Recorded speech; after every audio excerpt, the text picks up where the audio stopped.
মহামান্য supreme court SSC 2016-র judgement দেওয়ার পর বেশ কিছু বিষয়ে প্রশ্ন উঠছিল, যার একটি আমি আজকে সকালে একটি ভিডিও দিয়ে আমার ধারণা যেটা সেটা ব্যক্ত করেছি বা পরিষ্কার করার চেষ্টা করেছি। এবং আরও একটি যে বিষয় নিয়ে আলোচনা উঠে আসছে সেটা হচ্ছে সুপ্রিম কোর্টের জাজমেন্টে যাদেরকে টেন্টেড বলে চিহ্নিত করা হয়নি অথচ চাকরি বাতিল করা হয়েছে তাদের বিদ্যালয়ে যাওয়ার প্রসঙ্গে তারা কি এখন বিদ্যালয়ে যাবেন এই বিষয়ে।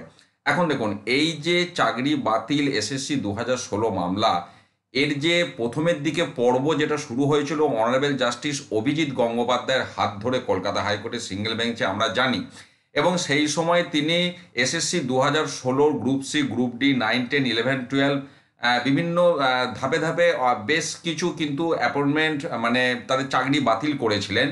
তো তার একটি উদাহরণ আমি এখানে দেখাচ্ছি যে 10ই মার্চ উনি একটি অর্ডার দিয়েছিলেন। তো সেই অর্ডারের পরিপ্রেক্ষিতে পরের দিন 11ই মার্চ কিন্তু মধ্যশিক্ষা পর্ষদ থেকে বিজ্ঞপ্তি দিয়ে সেখানে বলা হয়েছে স্কুল সার্ভিস কমিশন তাদের রেকমেন্ডেশন ক্যান্সেল করেছে এবং সেই মোতাবেক মধ্যশিক্ষা পর্ষদও তাদের অ্যাপয়েন্টমেন্ট ক্যান্সেল করছে।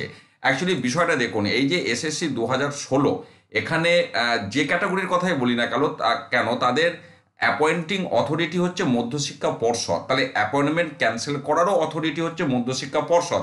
যে কারণে এই ঘটনার যে মানে অতীতের যে প্রতিবিম্ব, সেখানে যে পদ্ধতি মানা হয়েছে অর্থাৎ মধ্যশিক্ষা পর্ষদ থেকে তাদের অ্যাপয়েন্টমেন্ট লেটার, তাদের যে অ্যাপয়েন্টমেন্ট সেটাকে ক্যান্সেল করেছিল।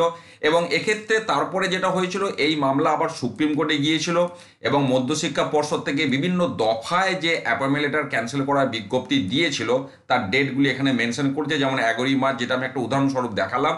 তো এই মামলা সুপ্রিম কোর্টে যাওয়ার পর সুপ্রিম কোর্ট কিন্তু এই যে ক্যান্সেলেশন প্রক্রিয়া সমস্ত বিষয়ের সেটাকে কেপ্ট ইন অ্যাবেয়ান্স মানে সাময়িক স্থগিতাদেশের অর্ডার দিয়েছিল শুরুর দিকে, যে কারণে মধ্যশিক্ষা পর্ষদ থেকে আবার তড়িঘড়ি বিজ্ঞপ্তি দিয়ে জানিয়েছিল অতীতে অ্যাপয়েন্টমেন্ট লেটার ক্যান্সেল করার যতগুলি বিজ্ঞপ্তি দিয়েছে সমস্তগুলি আপাতত পোস্টপোন করা হলো, অর্থাৎ এগুলিকে কেপ্ট ইন অ্যাবেয়ান্স রাখা হলো। মানে এই অর্ডারগুলোকে স্থগিতাদেশ দেওয়া হয়েছিল ফার্দার অর্ডার দেওয়া পর্যন্ত, আনটিল ফার্দার অর্ডার।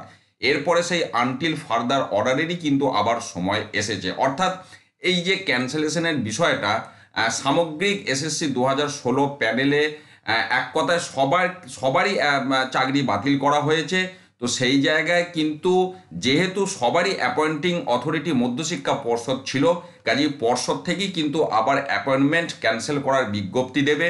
তার আগে অবশ্যই এসএসসিকে রেকমেন্ডেশন লেটার ক্যান্সেলেশনের বিজ্ঞপ্তি দিতে হবে মধ্যশিক্ষা পর্ষদকে। তার ভিত্তিতে মধ্যশিক্ষা পর্ষদ কিন্তু সেই অ্যাপয়েন্টমেন্টগুলিকে ক্যান্সেল করবে।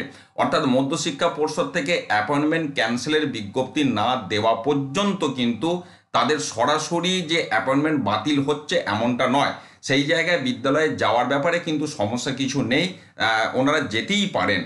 কিন্তু অপেক্ষা করতে হবে মধ্যশিক্ষা পর্ষদ থেকে এই ধরনের যে বিজ্ঞপ্তি, অর্থাৎ যেগুলি আগে ক্যান্সেল করা হয়েছিল তার বাইরেও এই ক্ষেত্রে আবার ক্যান্সেলের প্রক্রিয়া হবে, কারণ অনারেবল সুপ্রিম কোর্ট তেমনই অর্ডার দিয়েছেন। তো সেই জায়গায় মধ্যশিক্ষা পর্ষদ ক্যান্সেল করার বিজ্ঞপ্তি দিলে তারপর সেটা কিন্তু কার্যকর হবে। এটাই কিন্তু অতীতের প্রক্রিয়া থেকে আমি বিষয়টা তুলে ধরার চেষ্টা করলাম। ধন্যবাদ।